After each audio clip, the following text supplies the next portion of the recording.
श्री शिवाय नमस्तु भयम। दोस्तों, जैसा कि आप सभी लोग जानते हैं कि 10 मई 2026 यानी रविवार को पड़ रही है ज्येष्ठ महीने की कृष्ण पक्ष अष्टमी तिथि, जो बहुत ही खास है।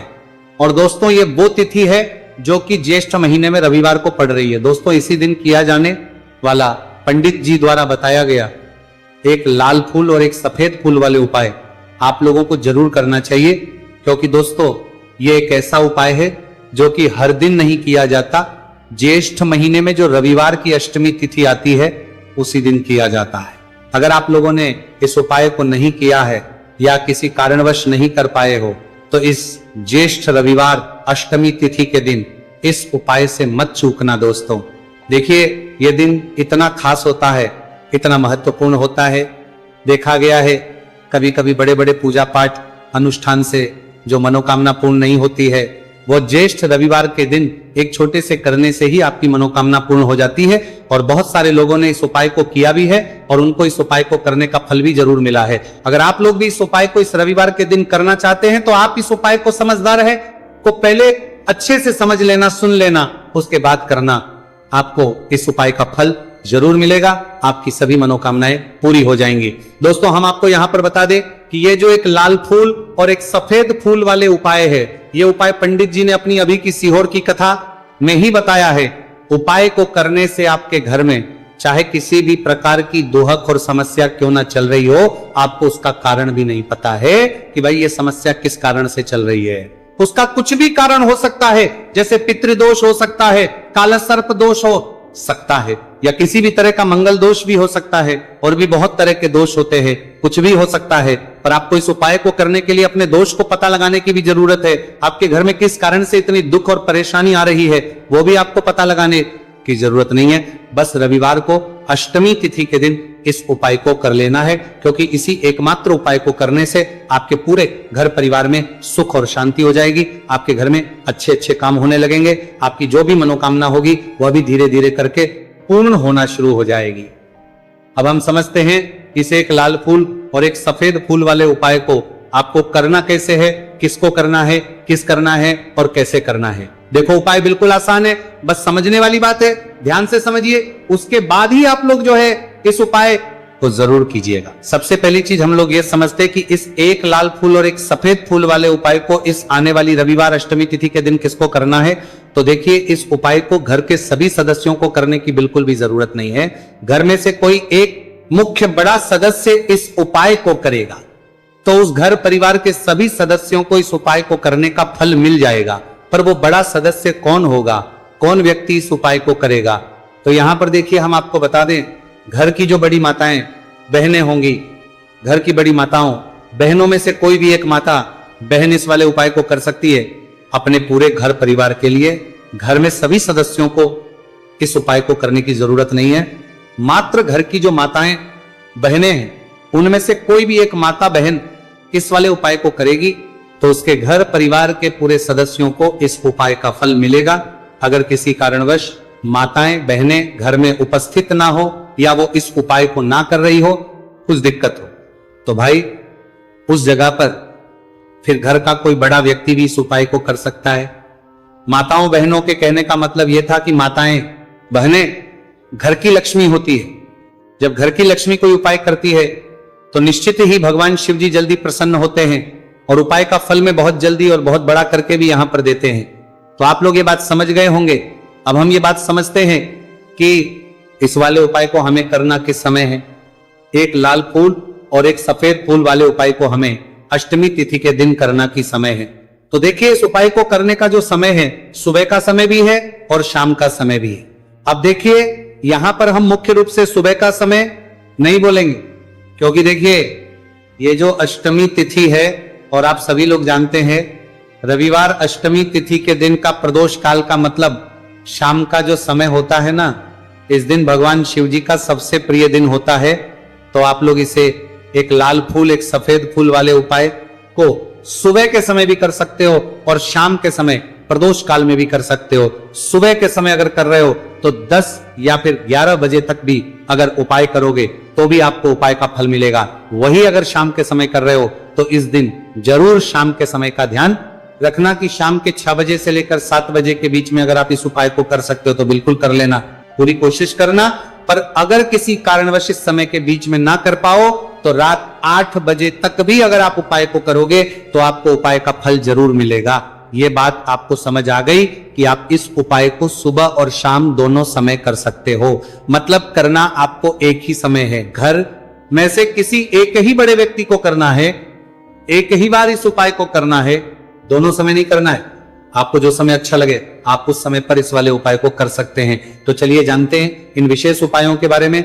लेकिन उससे पहले जो भी मेरे भाई मेरी प्यारी बहनें आज चैनल पर पहली बार आए हैं या मेरी आवाज आज पहली बार सुन रहे हैं, अगर आप भी महादेव के सच्चे भक्त हैं तो वीडियो सब्सक्राइब जरूर कर लें और कमेंट बॉक्स में लिखें हर हर महादेव। देखो अब सबसे पहली बात आती है कि इस उपाय को हमें करना किस लिए है। जैसा कि हमने अभी आपसे बोला कि इस उपाय को करने के बाद आपके जीवन में बहुत सारी खुशियां आएंगी, आपकी मनोकामनाएं पूर्ण होंगी, आपकी धन की समस्या दूर होगी, आपकी पैसों की समस्या दूर होगी। अब देखिए, अगर आप लोग सोच रहे हो कि भाई हमें अपना घर बनाना है पर घर बनाने के लिए पैसा नहीं है, हमें गाड़ी लेना है पर गाड़ी लेने के लिए पैसा नहीं है, हमें जमीन लेना है पर जमीन के लिए पैसों की कमी पड़ रही है, अगर ऐसी ही दिक्कत परेशानी या किसी भी तरह की धन से जुड़ी हुई समस्या या पैसों से जुड़ी हुई समस्या अगर आपके जीवन में चल रही है तो यह उपाय निश्चित ही आपके जीवन में बहुत सारे फल ला कर दे सकता है। इसीलिए अगर आपके घर में बहुत ज्यादा दिक्कत समस्या परेशानी चल रही है, धन से जुड़ी हुई पैसों से जुड़ी हुई धन की बहुत ज्यादा कमी आ रही है, पैसों की आवक नहीं हो रही है, तो भाई आप लोगों को इस वाले उपाय को जरूर करना चाहिए। घर में से किसी एक भी भव्य व्यक्ति को अब इस उपाय में करना क्या है वो सबसे पहले हम लोग जान लेते हैं। उपाय की सामग्री हम लोग सबसे पहले जानते हैं कि इस उपाय में किस किस चीज की आवश्यकता पड़ेगी। तो देखिए, उपाय का नाम तो एक लाल फूल और एक सफेद फूल वाला उपाय है, पर इस उपाय में कुल मिलाकर 4 सामग्री हमें लगने वाली, जो कि पंडित जी ने खुद सीहोर वाली कथा में बताया है, और जो हम आपको उपाय बताते हैं वो पंडित जी द्वारा बताए गए होते हैं, अलग से हम कुछ भी नहीं बताते।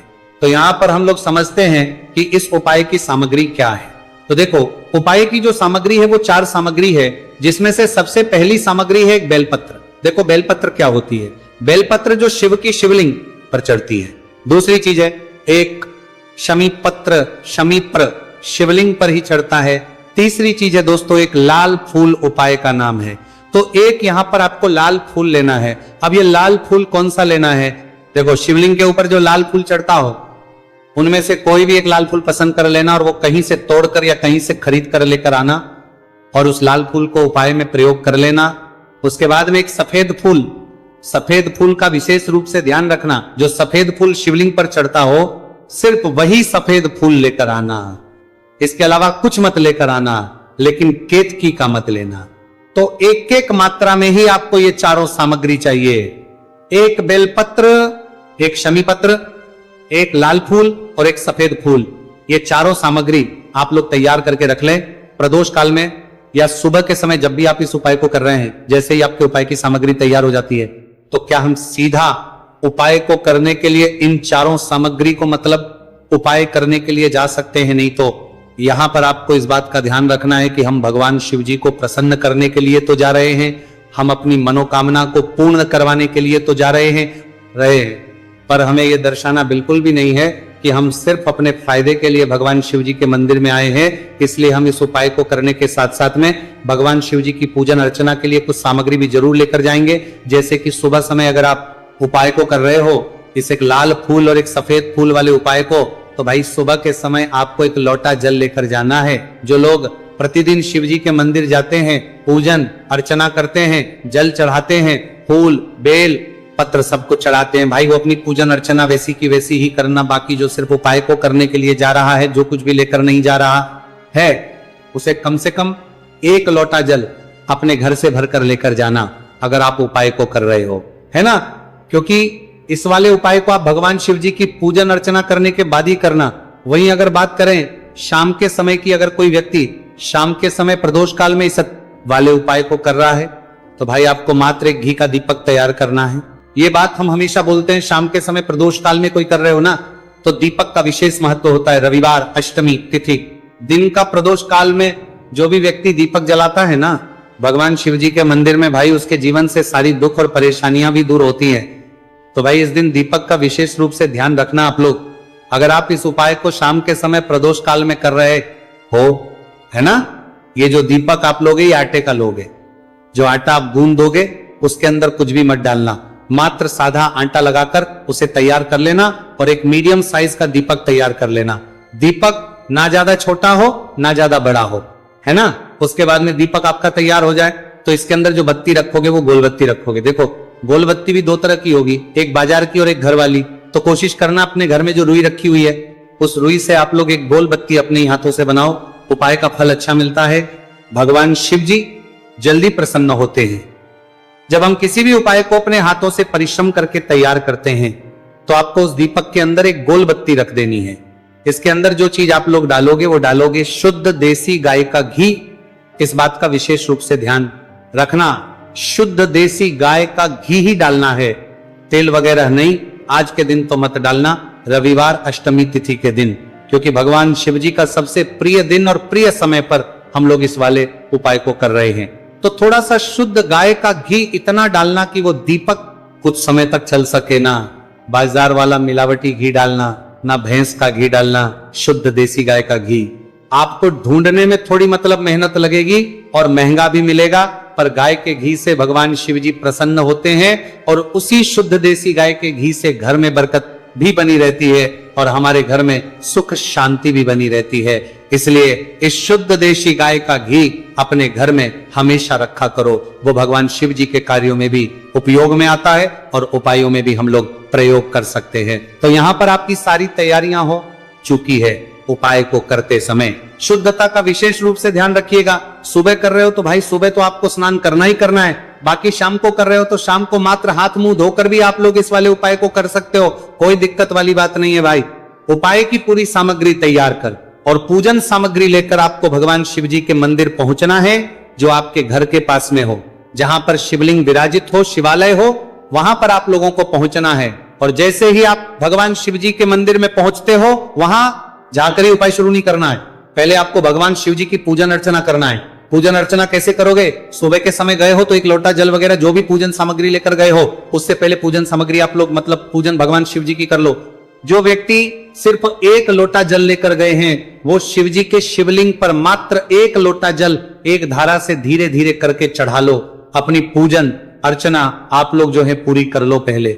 उसी के बाद अगर आप शाम के समय कर रहे हो तो पहले जाकर बैठना है भगवान शिव जी के शिवलिंग के पास में। आप जो दीपक तैयार करके लेकर आए हो उस दीपक को पहले जलाना है। ये जो दीपक आप लोग जलाओगे ना, ये किसी और की माचिस से मत जला, अपनी ही माचिस अपने ही घर से लेकर आना और इस दीपक को अपनी ही माचिस से जलाना। अगर आपने मंदिर की माचिस या किसी और की माचिस ले ली, इस उपाय को करने में इस उपाय का फल उस व्यक्ति को भी बहुत मिल जाएगा। इस बात का ध्यान रखना। अपने घर से अपनी ही माचिस लेकर जाना और इस दीपक को जलाना। दीपक को जलाने के बाद भगवान शिव जी की शिवलिंग के पास में रख देना। शिवलिंग के इतना पास में मत रखना कि शिव जी को आंच लगे, थोड़ी सी दूरी बनाकर ही जो है इस दीपक को शिवलिंग के पास में आप लोग रख दीजिएगा। अब जैसे ही आपकी पूजन अर्चना हो जाती है, भगवान शिव जी के शिवलिंग के सामने या आसपास कहीं पर भी बैठ जाइए उपाय को करने के लिए। और उपाय को करने से पहले आप लोग अपनी वो चारों पूजन सामग्री निकाल लीजिए। उपाय की जो सामग्री है वो निकाल लीजिए और भगवान शिव जी के शिवलिंग के ऊपर एक माता अशोक सुंदरी जी का स्थान देख लीजिए। माता अशोक सुंदरी जी का जो स्थान होता है वो जलाधारी के ऊपर होता है। जलाधारी के बिल्कुल बीचों बीच में होता है। आप लोगों ने देखा भी होगा शिवलिंग की जलाधारी होती है। जलाधारी के बिल्कुल बीचों बीच का जो स्थान होगा वो माता अशोक सुंदरी जी का स्थान होगा, क्योंकि यहीं पर हमें ये जो है उपाय को करना है। सबसे पहली चीज, अब हम उपाय को करना शुरू करते हैं। आप सबसे पहले अपनी एक बेलपत्र उठा लो। एक बेलपत्र को आपको माता अशोक सुंदरी जी वाले स्थान पर सबसे पहले समर्पित करना है। बेलपत्र की डंडी का मुख होगा जलाधारी की तरफ, जहां से जल बहता है और नीचे गिरता है, और बीच वाली बड़ी पत्ती का मुख मतलब शिवलिंग की तरफ होगा। इस तरीके से आपको इस बेलपत्र को माता अशोक सुंदरी जी वाले स्थान पर समर्पित कर देना है। उसके बाद में अपनी एक शमी पत्र उठा लो जो आप उपाय के लिए लेकर आए हुए हो। शमी पत्र को उठाकर शमी पत्र की भी जो डंडी का भाग होगा वो जल की तरफ करके, जहां से जल बहता है नीचे गिरता है उस तरफ करके, और पत्ती वाला भाग शिवलिंग की तरफ करके इस शमी पत्र को भी उस बेल पत्र के ऊपर आपको समर्पित कर देना है। समर्पित करने के बाद अब आप ले लो अपना एक लाल फूल जो आप उपाय को करने के लिए लेकर आए हुए हो। इस लाल फूल का जो खिला हुआ भाग होगा, चाहे वो गुलाब का फूल हो, चाहे कोई सा फूल जो शिवलिंग पर चढ़ता हो, भाई उस फूल का जो खिला हुआ भाग होगा वो शिवलिंग की तरफ होगा।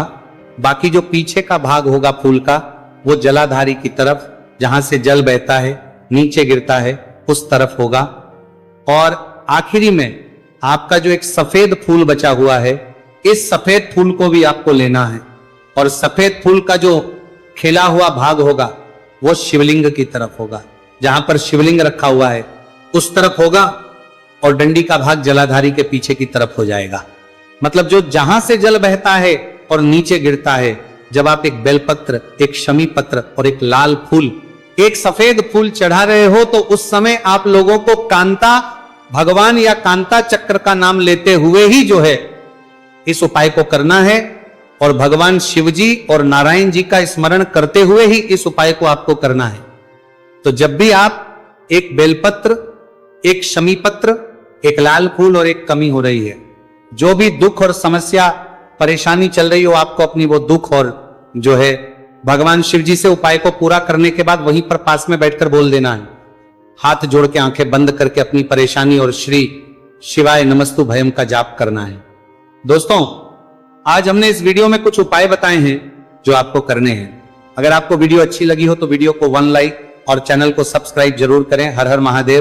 पूरे साल भर इस उपाय को ना किया हो, पर अगर आपने इस मार्गशीर्ष महीने में, तो आपको इस उपाय को करने का वो फल मिलेगा जिसकी आपने कभी कल्पना भी नहीं करी होगी। इसीलिए इस हल्दी दीपक वाले उपाय को एक बार जरूर कर लेना, ताकि आप लोगों के हाथ से यह मौका ना जा सके और आपको इस उपाय को करने का फल मिल सके। दोस्तों, ये उपाय पंडित जी ने अपनी अभी की ही शिव महापुराण की कथा में बताया है, जो इस उपाय को आज हम आपको बहुत अच्छे से समझाने वाले हैं। इस वीडियो को देखने के बाद इस उपाय को समझने के लिए आपको कोई और वीडियो को देखने की जरूरत नहीं पड़ेगी। तो दोस्तों, इस उपाय को आपको कैसे करना है, कब करना है, कहां पर करना है और उपाय को करते समय आपको किन किन गलतियों को नहीं करना है और आपको किन किन बातों का ध्यान रखना है, यह सारी जानकारी हम आपको इस वीडियो में देंगे। तो चलिए भक्तों, उपायों को शुरू करते। अगर आप भी चाहते हैं कि महादेव जी का आशीर्वाद आप पर सदैव बना रहे, तो वीडियो को लाइक करें, चैनल को सब्सक्राइब करें और कमेंट बॉक्स में हर हर महादेव जरूर लिखें। तो दोस्तों, यह थे पूज्य गुरु जी द्वारा बताए गए कुछ बहुत ही खास उपाय। अगर आपको जानकारी अच्छी लगी हो तो वीडियो लाइक करिएगा। मिलते हैं फिर एक नए वीडियो के साथ। श्री शिवाय।